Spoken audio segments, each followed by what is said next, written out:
Hi, Seki here.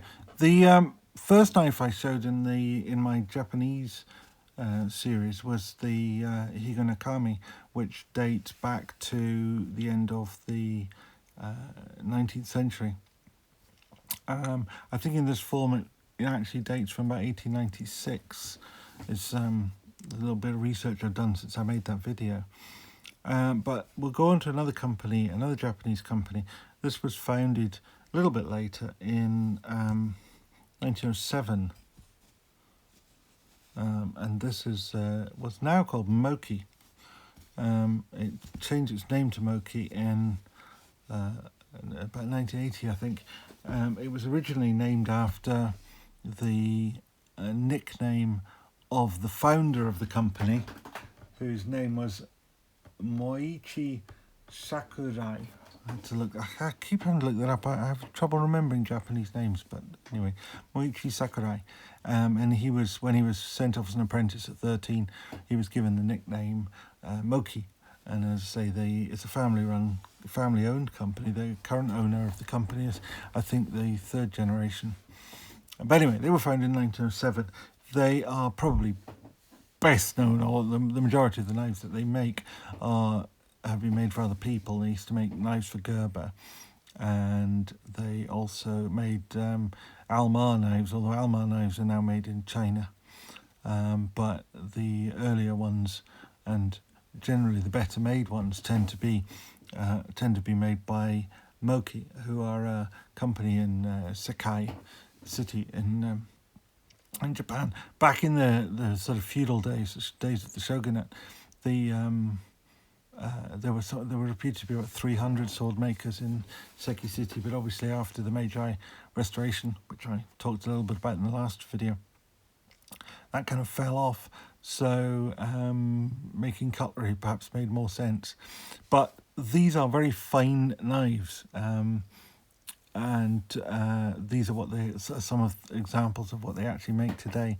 They're kind of two sort of ranges of knives, because there are three versions of this, and there are two versions of this under this name. But then there are various other knives.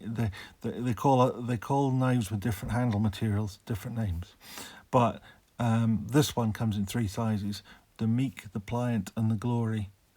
It must translate from something that makes more sense in Japan, because it just seems odd sort of names for knives. But the Meek, it sort of makes some sense because it's the smallest one.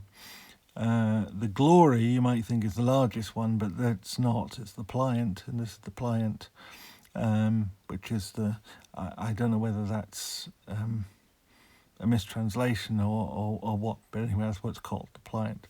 This one's called the Kronos, and the Kronos comes in two sizes. This is the slightly smaller version, and there is a larger version which is about the same size as the Pliant here. Kronos is obviously a slightly odd one, because Kronos in Greek mythology emasculated his father Uranus. I think he was egged on by his mother, but anyway. So it does seem an odd name for a knife. It's a bit, I suppose, it's sort of like the spade blade on traditional pocket knives. This one is in thuya wood which is a nice sort of burl pattern to the wood. Nice grain to it, stainless steel bolsters in both cases. The Kronos is burnt, jigged, I believe cow bone, but it's certainly bone. In terms of what they use for blade materials, this one is Oz 8, and this is VG10. But there's a little bit more in the design of this one. There's more sculpting to it. There's a cut swedge, obviously what one might not call a premium steel today, but this is a better steel than that is. VG10 is perfectly adequate for a pocket knife. They're very, very highly polished. One of the things that Japanese knives sort of have in their sort of history is the idea of polishing, and a lot of that comes from the days of the samurai sword, where obviously the smith made it, but polishing it was and remains in itself a separate art, and is done with successive soft stones. Now, I don't know how they get this polish, whether they do that with handmade with stones, or whether it's whether it's sort of tumble polishing, but it does certainly have a very, very good shine on them.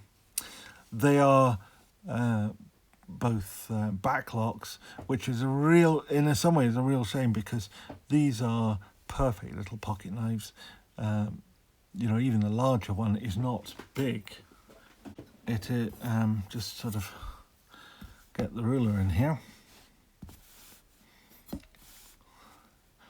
and we are talking about here a blade of bang on 3 inches, cutting edge of 2 3/4, and the Kronos, which, I mean, if there's ever such a thing as a gentleman's folding pocket knife, that's got to be it. 2 7/8. Oh, sorry, 2 3/4, and a cutting edge of 2.5. So that, these are not massive beastie knives, but because they're a lock, that does mean that in the UK they are going to be problematic. They're not very expensive. I mean, I suppose because it's VG10 and also Oz 8 and VG10, they're never going to be super expensive, but these come in a little north of £100, around £150. But I have another one, and this one perhaps is a bit, it's expensive certainly for what it is, very expensive for what it is, but I actually quite like it. I just think it's a cute little thing. And this one is, in some ways, it's quite special. I mean, I love mother of pearl, so this is mother of pearl with inlays of blacklit pearl, very nicely done. The back is just stainless steel. It's kind of satin on the back, which is good because it doesn't show fingerprints quite as badly. The bits around here are just horrendous for fingerprints. But this little necklace knife, I've never worn it, but you could see that as a bit of jewellery. Actually, I'd say it's black lip. That might be a little bit at the bottom might be abalone. It's got green in it. This is a slip joint, so this one, I mean, this would be a nonsense if this was to be illegal in the UK, because it's so tiny. But it is a proper working blade. This is the blade steel is merely Oz 6, AUS 6, but you're certainly not going to do hard cutting tasks with it. I think this is really a piece of pocket jewellery or neck jewellery. It's not it's not a working using knife, but I suppose it's as functional as a Swiss Army Classic SD. It's probably a similar size. You're talking about a blade here of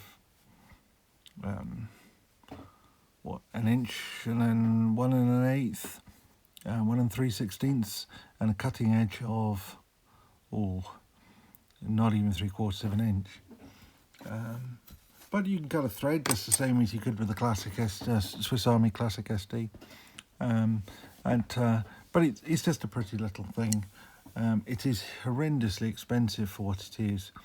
I mean, I suppose there is, obviously there's workmanship and there's materials in it, but the polishing and the fitting of that, cutting and fitting of that mother of pearl. But for this to cost about the same as the smaller version of this, the Meek, is probably a little bit ridiculous. But, you know, it is what it is. It comes with this little leather lanyard and its little pouch, as I say. These also come with pouches. The pliant here comes with just a sort of fairly plain leather pouch, which effectively just a larger version of that with the same branding on it. The Kronos, because it's sort of level up, comes with a sort of very soft sort of calfskin type leather lined pouch. It's a sort of Cordura canvas sort of pouch, but with a, as I say, with the leather. With a leather lining, very nice. And I should have got them out, but they're in their boxes, which are away somewhere. I don't know where. I've got so many knife boxes. I've got cupboards full of the things, and the pouches are in there. I don't think I'm ever going to sell them, but you never know. It's good to keep them together just in case. So anyway, I think that's probably enough to say about Moki. I like Moki knives. There's a very good chance I'll find some more in the future. It's a shame they don't make a sort of slip joint version of these, because that would be just perfect as an everyday carry. It does seem petty that a sort of 2-inch bladed knife, but because it's got a lock on it, it's not allowed. I mean, they can't. One of the things they do is they sharpen them very sharp. But they're beautifully polished bits of man jewellery. I think. Well, these are man jewellery. I'm not quite sure if this is man jewellery or. I could see this being a lady's pendant. Although the minute you put it in the little pouch, I don't know, it loses something. It sort of looks quite nice just on its own. I could see that. I could see that just hanging, just in its plain and unadulterated form, literally as jewellery. Yeah, it's just a nice thing. Anyway, there's some more Japanese knives yet to come, so if you like it, give it a thumbs up, and if you want to see the rest of them, then please subscribe, and remember to ring the bell if you want notifications. Thank you very much. Bye.